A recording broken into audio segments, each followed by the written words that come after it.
Hello there and welcome to another Premiere tutorial.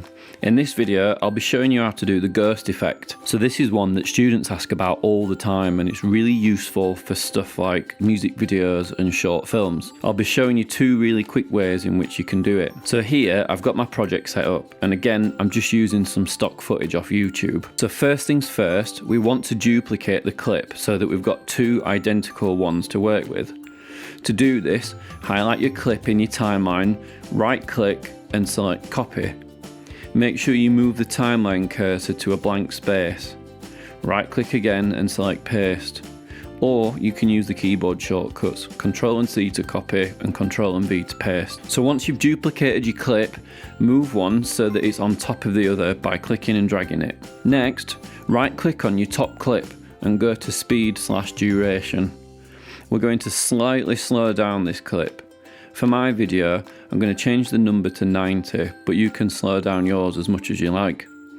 Remember, the lower the number, the slower the clip. The higher the number, the faster the clip. Next, go to your Effect control panel and drop down the menu for Opacity.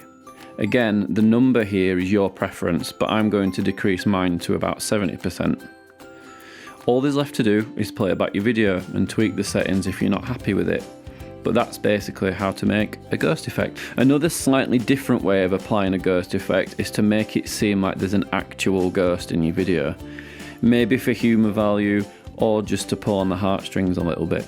So I've got this clip here and the first thing I'm going to do is take a screenshot of the grass here after the dog leaves the frame. Clicking the camera icon here takes a still image of whatever was in your playback screen.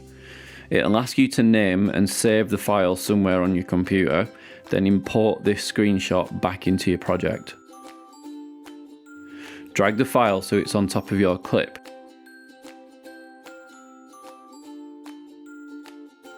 Then go over to the Effects control panel. Go to Opacity and lower the number again until you're happy with how it looks and play through your clip.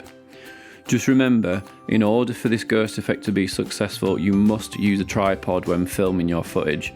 If the background moves too much, this effect just won't look as effective. So you need to make sure that you've got a few seconds of footage of just your background with no one in the frame, if you're wanting to make someone into a ghost.